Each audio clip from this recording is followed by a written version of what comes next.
welcome to Salubrious Skin with Dr. Irene.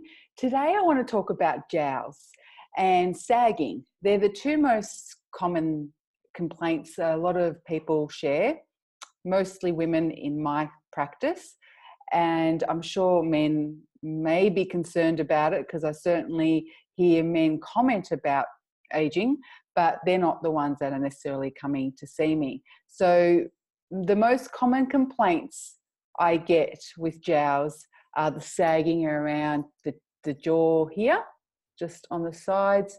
The eyebrows, or the eyelids rather, get heavier and kind of start to cover the eyes, and then just the sagging on the sides as well. Now, the reason why I wanted to talk about jowls is because it's actually very closely related to a qi mechanism in Chinese medicine that we describe as qi descending. And essentially when we get older, our qi starts to get a bit more depleted.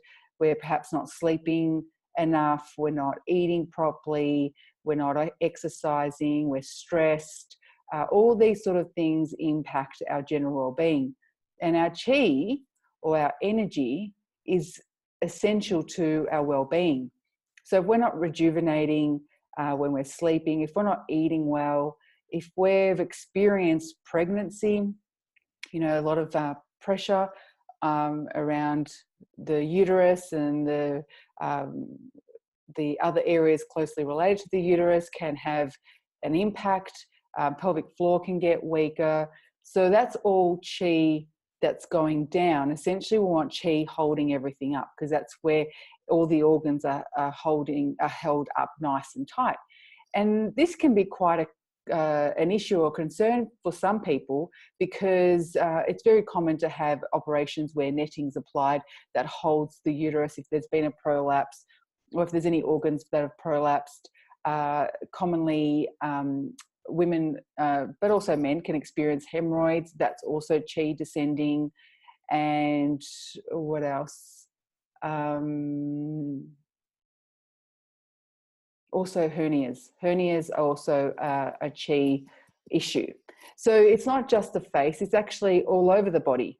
And so that's why in Chinese medicine we have solutions. Now, we use both tools, acupuncture and herbal medicine.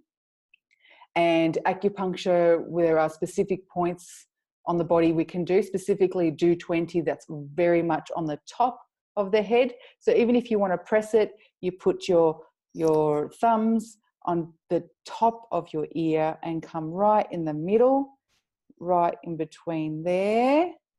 That's do 20. And you can put your hand around and have a feel, and it feels quite tender there. I have sometimes done that when I've gone to the gym. Sometimes I felt a little bit lightheaded. Perhaps I didn't have a big enough breakfast, or perhaps there was activities that, you know, drew a lot of blood to the muscles, and so my head felt a little bit lightheaded. And that's a great one to do if you're feeling dizzy, because what it does is bring qi and brings blood up higher to the face, to the head, and it just basically ascends qi. The other one for the cosmetic aspect is some points around the cheekbones, the jaw, and specifically here, if you roll your finger on the bottom of your jaw, you feel this little nodule, and just going above can actually tighten that muscle, because jowls are coming from tight neck muscles.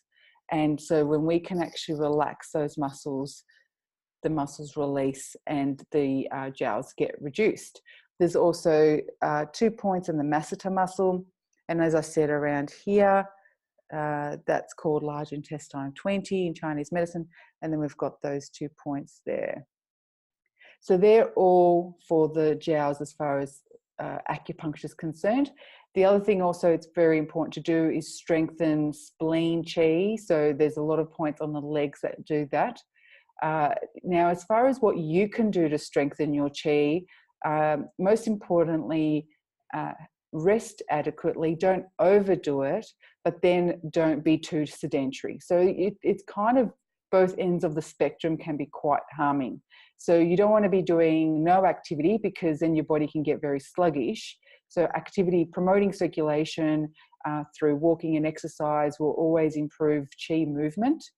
But then overdoing it to exhaustion, I always say to people after their exercise, they want to feel invigorated. They don't want to feel depleted. They don't want to feel exhausted, like they've literally wiped out. That is taking it too far. But feeling invigorated and excited and getting those endorphins released is a very good amount of exercise that you've just done. Now, it is a hit and miss. Sometimes you might feel a lot better, and so you can push yourself. Other days you might feel a little tired and maybe you can't do the usual activity that you have done in the past. So exercise is one of them. Eating is really important to nourish spleen qi. So avoiding foods that are greasy, fried foods. Bananas are actually greasy when consumed. So you might think bananas are full of health and nutrition, which, you know, in essence they are, but when they're digested, they do produce damp and phlegm in the body. Now, raw and cold foods are not ideal for spleen qi. So, you know, you might know someone, or you might be actually someone who in the past has tried to lose weight and thought, oh, you know, I'm going to eat salads and eat really clean and healthy. In actual fact, when it comes to weight loss, eating salads is the opposite to what we often recommend as Chinese medicine practitioners. We encourage people to have cooked vegetables. They don't have to be mushy or overcooked. They can still be crunchy, and certainly in a wok, which, you know, remains its body and doesn't get all mushed up. It doesn't have to be overcooked. It just has to have some element of cooking in it, so it's not raw and it's warm. So salads are, you know, just leave those for the warmer months, summertime and springtime, when weather starts to warm up. But when we're talking about winter and autumn, when the cooler weather starts, even here in Melbourne, spring, early parts of spring can be quite cold as well. So really make sure you're improving the nutrition in your digestion, so to help with qi development, with eating foods that are nice and warm. Ginger is a great one to have as well. If you don't particularly like ginger in your food, you can have ginger tea. That's going to help with nourishing the stomach and helping the body digest the food properly, because we get our nutrients, our blood formation through the foods and drink that we consume. So if we don't actually eat well, then our body's not going to get the energy and nutrition it needs to function day to day. Now, the other thing we use in Chinese medicine for qi tonification is what we usually use the term as a great formula. Now, we as Chinese medicine practitioners don't necessarily treat the disease, but commonly with these sort of jowls descending, history of hemorrhoids, history of prolapse, so qi coming down, common formula we use is Buzong Yi Qi Tang. And that actually helps with raising the qi, tightening the pelvic floor, but it's something that needs to be done very early on. So if you notice a little bit of bearing down sensation when you have your period, which it is quite common for women, but if it's something that seems to have exacerbated, or you've got a weak pelvic floor because you've recently had a child, this formula is actually quite beneficial. It's called Buzong Yi Qi Tang. Now, with Chinese medicine, obviously, these are herbs that are prescribed by your treating practitioner, not necessarily available to buy freely in health food stores and the like. But just so you know, the resources available to you is very beneficial. And I often have lots of patients comment positively, especially ones that have weak pelvic floor. They find changes happen quite quickly. The downside of this formula is it has got astragalus in it. So while it's an immune modulator, it boosts up the immune system, which ordinarily is great. But if you get sick, cold, flu, that sort of thing, it has to be stopped, because it can trap the pathogens in the body, which we don't want. We want to purge the pathogens when you're sick. So Buzong Yi Qi Tang is great to take, but if you have got a cold or a flu, then it's best to take after. It's going to boost your immune system up post-cold. Now, that's all for today. It's really important to understand that all the signs our face gives to aging is really it's really replicated, or it's actually generated from within, and it's not simply just superficial. So in trying to address these concerns just by focusing on the skin, you will find yourself in situations where you're not getting the benefit that you perhaps were once looking for. And I have seen loads of various cosmetic techniques where they kind of thread the jowls and draw them up.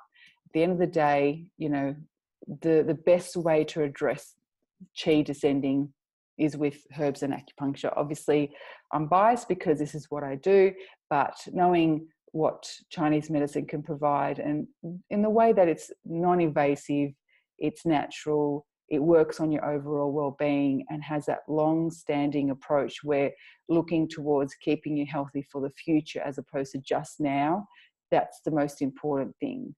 So recognizing that you can do whatever you need to do now to benefit you in the future is something that I prefer to do. We all kind of have our different approaches, but in doing that, the future will bring better health, as opposed to chasing your tail and trying to keep on top of things by very superficial treatments.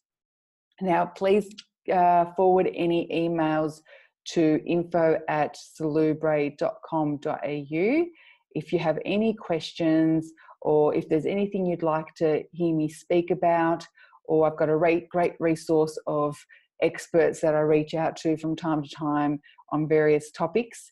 So let me know. I really want to try and get that awareness out there of understanding how the human body works, what resources are available to you to do on your own, who can help you to assist you in that process, and also getting yourself as healthy and happy as you can, because this life is one that we live, and it's one we can choose to make happy and healthy, as opposed to the other side of the coin. So have yourself a great day. I look forward to seeing you at the next podcast show of Salubre Skin with Dr. Irene. And be sure to leave your comments below. And any questions you may have, you can email me at info@salubre.com.au. Oh, I should mention that we do have a promotion for our cosmetic acupuncture, our 12 treatment package. We have it reduced, and you get a free Drops of Youth Beauty of Elixir serum that is valued at $149 when you purchase that. But email me again or give me a call, 03988884129, and we can chat about it further and see whether you're suitable for cosmetic acupuncture. Have yourself a great day. Bye.